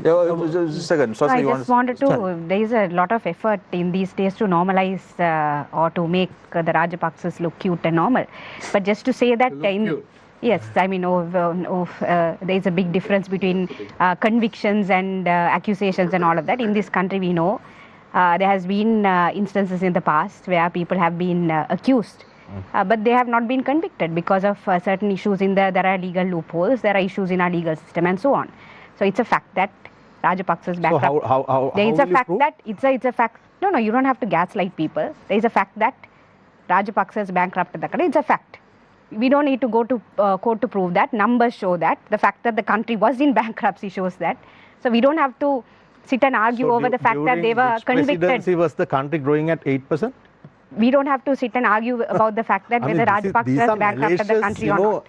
Don't try to normalize what the Rajapaksas did to this country. So under which president? Well, Damitha, under which to president? Be fair by her, that 8% was also because of the huge government expenditure, right? You were borrowing and the country borrowing. So all of that and that eventually resulted in the bankruptcy. All of that infrastructure that was built, has it gone to waste? Have the highways gone to waste? However, the problem we are dealing with now is the dirt left behind by the Rajapaksas. Very quickly, Damitha, under whose president did we ban fertilizer? That fertilizer matter, Shamil, I have openly, within that administration, I have openly criticized. You can't cherry pick, Damitha. So this is the reason why we will take that blame. We have taken that hit. Yeah, a certain from 6.9 million to go down to 350,000. That was one of the major reasons. The farmland, our heartland of our supporters. And do you think if Namal Rajapaksa contested the election from anywhere in the country, you think he would have won? Sorry, can you repeat the question? If Namal Rajapaksa contested the last general election from any district in this country, he could have contested easily from Hambantota, but then Chanaka wouldn't have come. So he was protecting his disciple, right? He was Namal never wanted to enter parliament. I have been inside discussions. He wanted to take the fight from outside, right? Had we got he could have done it this time also. Had we got only one elected, why was he appointed through the national? We forced him because he's our leader in waiting. We want our leader to be inside the chamber. Very simple. I was one of the very few, one of the majority people who were voicing inside the party for Namal to get into parliament. Chathuranga, I want to ask the same question like on the corruption matter. How difficult it is to prove the corruption. You have been, this NPP. We are going on the priority list. No, NPP has been kind of blaming and, repeatedly accusing Rajapaksas and some others of, corrupt incidences. How difficult it is to prove? It's tough because it was just not after one regime, but we are getting power after the same regime who did killings and deaths of certain journalists and all that. They have been in power for another 3 years, and that is how this power is coming through. So there are certain cases which are very obvious, which we will prove. So are you saying that the evidence were tampered by yes. the Yapal regime? Yes. You're quite certain? And no, not the Yapal regime. After Yapal regime, there is again Rajapaksa regime. Evidence were tampered? Yes. Right, okay. Right, so some, So for these malicious allegations, the biggest mistake SLPP did, I'm not just here representing the Rajapaksas, we never took legal action against defamation, right? So now we have started a process. Now we are giving this government well and enough time to prove. If not, good. We are going to go against the people who are maliciously for the past 10 years accusing our party leaders hurrah continuously, but nothing is evident, nothing is proved, think this is a very proven fair, in a court of law. We have a fair request. I think you have to just wait for a few weeks. Of course. So what we did was, there are certain cases, some are criminal cases, which need a lot of evidence, and some of those, people who gave evidence are dead. Some of those files are missing, right? So there's a difficulty in certain ones, but we are not going to stop it. And there are certain things which are obvious, like when you have assets, you have to explain, right? All these things. And then the transactions has been very clearly identified, who gave the check has been there, and all those things. So those things what we are going to do is what can be very easily proven are the ones that are coming up. So I'm pretty sure the two things that have come, the process is when you are put behind Swasthika, you can explain, first hearing you can get bail, but then the investigation starts like that. There's a process. So that's how it's happening now. So whatever that is easily provable are the ones who are coming first. No, but Chathuranga, this is not a political witch hunt, right? No, it's not witch hunt. It's based on the evidence and the confidence of the... But that is not what the public want either, because if it's going to be a political witch hunt... No, it is not a political witch hunt. No, but I want to remind you, Chathuranga, under Yahapalni also the same thing happened. No, it's not the same thing happened. What happened was... It's the same setup by the in time, control. by the time they From were the police trying to kind minister of itself. prove and get the evidence, the government got changed. No, that is a long process. So No, that's what I mean. But the short process that you're talking about? The short process is there are files which are very clear that you can prove in court that, there are certain ways that you file, right? Indictments. Yeah. Indictment. So those things, it's very clearly, there are cases which are very clear. So you are those are the talking- ones that are coming out first. Yeah, you are talking about these assets, right? Yeah. Illegally bought assets. Now, Sri Lanka does not have a database on assets, right? So how are you going to prove? I mean, we have seen proxies, being named and they have the assets under somebody else's, Oh, there is a Chathuranga property. There is a G. Rajapaksa, but no one knows who this G. Rajapaksa And there is a Malvana house. More than me, the investigation No, officer. the Malvana house is a good example. Now, you don't even know who constructed it. That's the beauty of it. And nobody knows who is the owner. Yeah, that's the So beauty the of thing it. is this, the land policy and the land registry and how the lands has been allocated and all that, that's a little bit of a process which is already happening. But what we are trying to do is what's very much on the table are the ones which are coming first. So it's a process and nobody has to worry about it. The mandate given by people for us to do it. So as Swasthika said, we obviously know there has been corruption. I can prove corruption in my ministry also, right? The things that have happened, there are so many audit queries. If you go down that path, you can put many people behind bars, right? But there's a process that will take place and this is the mandate we took from people, and if we don't do it, we will not be in power anyway. So that is our main mandate, to get things sorted and get a proper process and in a fair manner have the trial and But Chathuranga, when you say that this is your main mandate, I don't think corruption and fighting corruption is your main mandate. I think it is. Your main mandate is to get the country's economy on the right track. No, that is already moving, right? What I'm trying to say is, while You all should not say because of fighting corruption, you all couldn't focus on the country's economy. No, I mean, if I say either, we are not even contesting. Why should we? We have took a mandate. You all have lost cooperative elections at some you know what areas. cooperative elections are, right? So don't you think that shows some dissent? No. What does it show? So it shows that the organizers there were not active enough to get enough members into the structure before 6 months. Well, Chathuranga, the same thing happened the other way. Soon after the last election, NPP was winning all the cooperative elections. Yeah. So it's a bellwether for. No, it's different based on different areas, right? So that's what I'm saying. It's different areas. Now, after we came to power, we have allowed the cooperative elections to take place. Right. So based on different areas, how it is structured, it will change. Right. What I'm trying to say is, the question I want to answer is, we have a very clear mandate from people. We have given it in writing. And if we are not doing it, people will not choose us. We know this.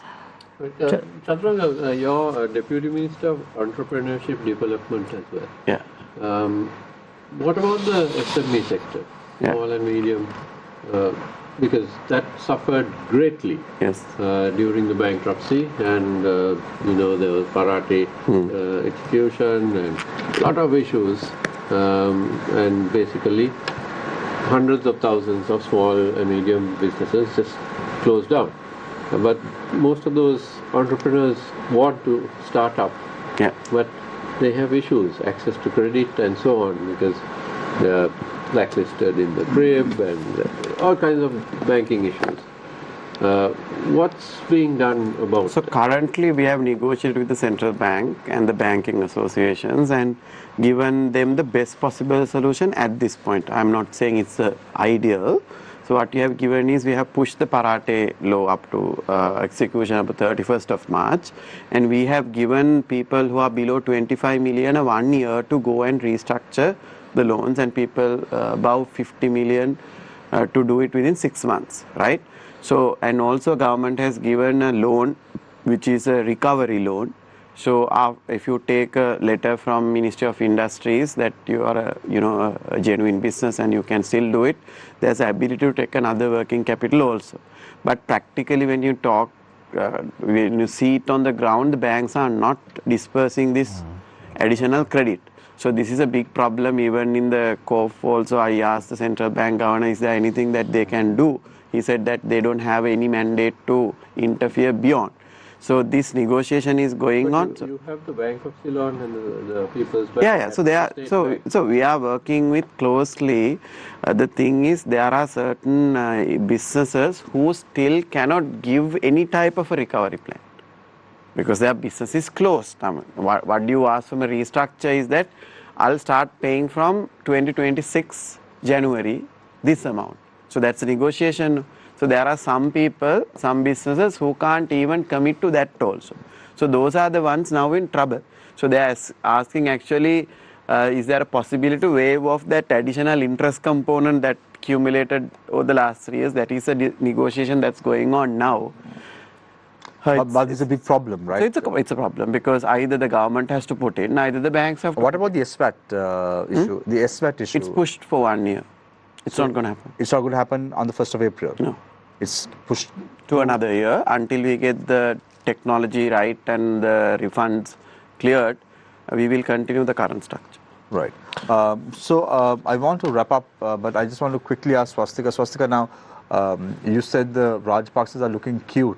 I'm just saying there is a lot of conversation going around to normalize the Rajapaksas, and that is also my worry with the NPP government, because the mandate which the people have given the NPP government is a radical mandate. So if you are just going to be tampering with the existing status quo, that is not the mandate. No, but you see something moving now. It's people didn't give a mandate to tamper with the existing status quo. Now what Chathuranga has been explaining to us all this while is that these problems exist and these are the things we are hoping to do. So the mandate is to bury the Rajapakshas, is it? No, that's not what I said. Don't be dramatic. That's not what I said. No, I mean... No, you're just being dramatic here. You're just being dramatic here. That's not what I said. That's not what I said. What I said is that people wanted... People have given a huge mandate to a party which has never been in power. That's a radical position which people have taken. So you need to act... You need to be asking the right questions. I mean, is the debt restructuring which has been agreed upon by Wickramasinghe going to actually get us out of the debt crisis? Yeah, what happened to the domestic debt restructuring? Yeah, I mean, he was talking about the central bank governor. Is he the correct person to be the central bank governor?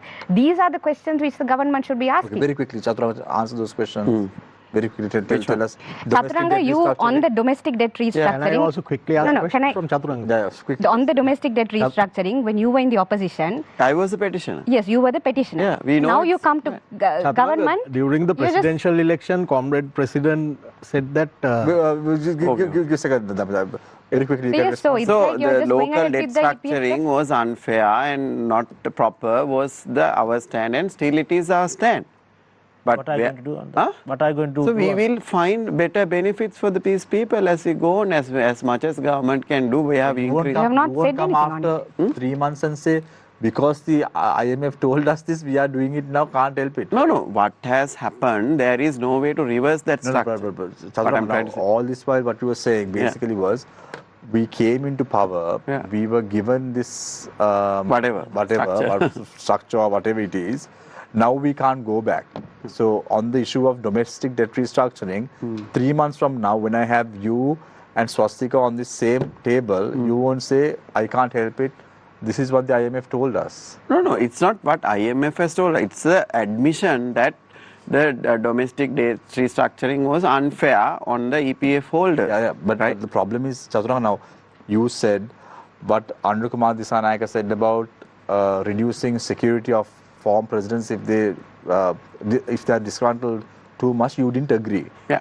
Now you are saying you are are admitting the fact that there is an issue with domestic debt restructuring. Because we still believe that is... Chathuranga, I think the difference between you, the NPP government and the Ranil Wickramasinghe government is Ranil Wickramasinghe looked at our face and said, go to hell. While you all are saying, oh, it's very sad, but we are going to do the same thing. Yeah. So ultimately, the result is the same. I'll give you an opportunity. Don't worry. Ultimately, the result is Okay, it doesn't matter what you all think. It doesn't matter how good you all are. It doesn't matter. What matters is what ultimately happens. Yeah, and what the domestic happens is debt country is going to restructuring. grow and everybody is be happy. Yes, the workers are not happy with the domestic debt restructuring. The guy who did it is still in as a central bank governor. You all are not doing anything. You all have two-thirds. Because we are in a program that we need to manage. You all are in a program to continue with the debt restructuring so that the workers will suffer loss.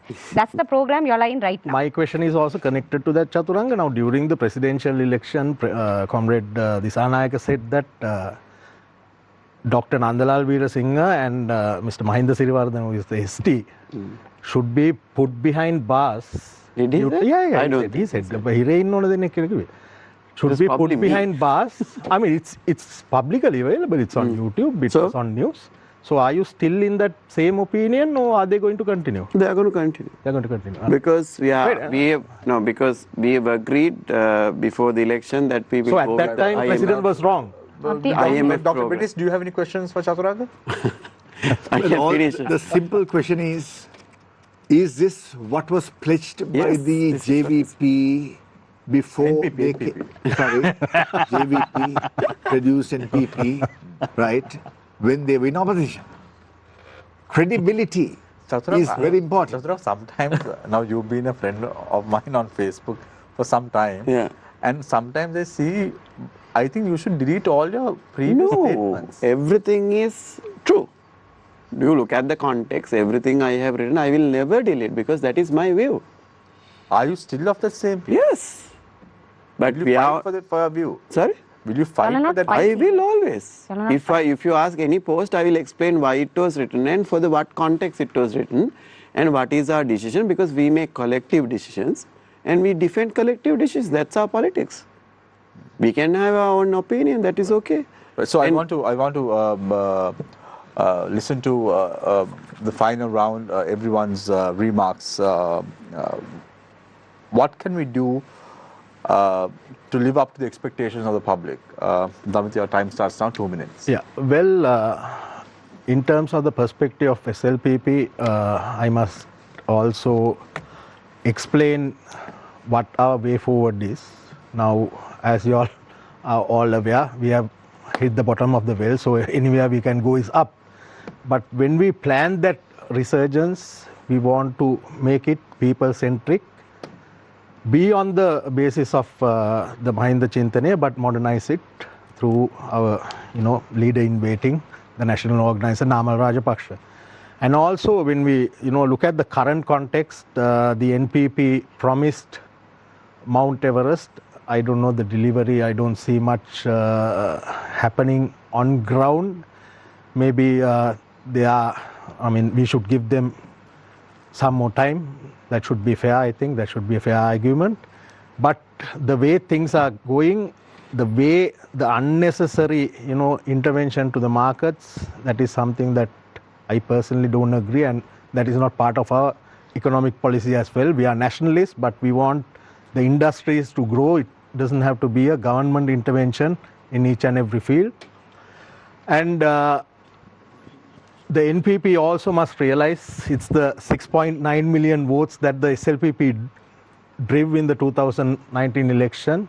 It's the same voter that voted for the NPP, and I think the aspirations are also the same. I mean, people won't change over a period of 4 years. So there is a huge task for the NPP to deliver, and we are very quietly observing. And very quickly, Damitha, will you support the NPP at any point? No, personally I won't. As a party, I'll do it. Won't do it. That is for the party leadership to decide. But in terms of policy, I don't think there is a In terms of fighting corruption, Damitha, would you stand? Of course, would you stand with the NPP? The party will stand with the NPP. Even if it is at the cost of the leadership of your political party? Would you stand against corruption? Our vision is... Not your vision, not the vision. Our vision of the party is... Your vision, Damitha's vision. Yeah, of course, of course. Right. I mean, I have chaired 2 state institutions. I am not even accused of even taking a pen home, right? So I've been very clean. I am a role model of clean Sri Lanka in that sense. So, yeah, of course, why not? Right, okay, thanks, Damitha. Attorney at Law Swasthika. I think in politics, it's not enough to have good intentions. And I think the NPP, from what Chathuranga is saying now, has a lot of good intentions. But what we actually need in order to execute those good intentions is political will, which is what I think the NPP is lacking so far, I mean, what we have seen so far. And the worry for me is that the people had a lot of political will and the people had a lot of political conviction when they gave this mandate to the NPP government. They wanted a radical change. They gave 2/3 in parliament. People wanted a radical change. But what I have seen so far is the NPP tampering with the existing system. And if they continue to do that, my worry is that there are people of the status quo, like the Rajapaksas waiting in the, as my friend said here, there is a resurgence, right? There are people waiting in the wings to come back and corrupt the system once again or to take over and do the same thing once again. And that's a huge worry for the People's Struggle Alliance, for instance. So every problem which Chathuranga has been saying, for instance, the domestic debt restructuring, to the foreign exchange crisis and so on, we have been speaking of alternatives, we have been giving alternative solutions. The NPP government, I feel, is listening to the wrong people. And for instance, people like the central bank governor are still in power. So as long as, the status quo remains and they try to tinker with the status quo, they are not going to be able to deliver the radical change which the people have voted for. And that is my worry. Very quickly, Swasthika, as a party, aren't you all sad that you all are not in government or not in parliament? We are very sad that we are not in parliament. But the fact is, our party's strength was we were working in politics for a very long time beyond parliament with people's movement. Right. So that is also our strength. So doesn't that mean that the people have rejected the policies of the People's Struggle Alliance, not even giving them a single seat in parliament, and they don't want you all in the equation right now? I think we took a very strong message from the last elections, is that we should take elections more seriously. We should plan for elections more seriously, because elections is not about how good our policies are. It is also about strategy. And I think the People's Struggle Alliance was a new alliance. We didn't have a strong strategy in terms of elections, and that showed in the elections. So we should definitely perform better in terms of elections. But that does not take away the fact that people have rejected your party? If people have rejected our party, then the meetings we have, the conversations we have about the economy and so on, people will not be listening to us. And I think even the conversations we have right now, people are listening, people are questioning, and people are questioning the government based on the opposition which we are producing outside parliament. Right. Dr. Mendis. Very clearly, nothing can go right for a country if a regime is not sure as to what type of ideological positioning it has. We ask our JVP friends whether they are Marxists, they remain Marxists. If we ask the NPP friends, well, they very clearly say they are not Marxists. Well, with that type of attitude, I believe there is no real hope, because they will be contradicting themselves. But as for the SJB that I belong to, we have not had any inconsistencies with regard to what we wanted. We were also a party principled enough not to grab power, even in the aftermath of the uprising. We had no such reputation of contradicting ourselves. So we also want to tell the government, because that's what we believe in, no development process can ever be there at a severe cost to the ordinary people of the land. That is, the poor people are a majority of this country, and they need justice. SJB very clearly wanted to do something extremely decisive to uplift the social economic conditions of the ordinary people of this country.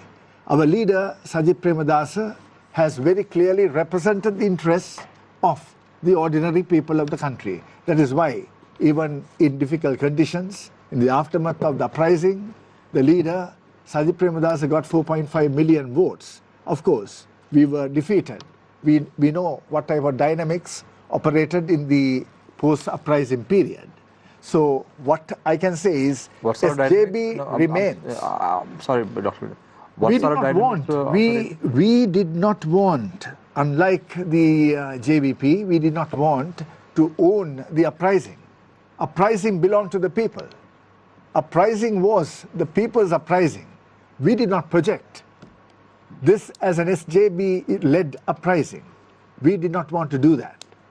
We agreed with all what Swastika's, party leaders, came and said when they met in the aftermath of the uprising, when people like Vasanta Mudaligi and all these people came and discussed the alternatives and the way forward.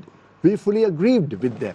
We had no contradictions, but we never wanted to misuse the glory of the people's uprising. But during the Aragalaya, but during the Aragalaya, when Sajid Premadasa went to the premises of the Aragalaya, he was chased out. Well, some mischievous. Well, my friend Chathuranga should know best as to what happened over there. Why? Right? I was there actually. I was just in front. Exactly. Right? Who tried to assault the leader of the opposition?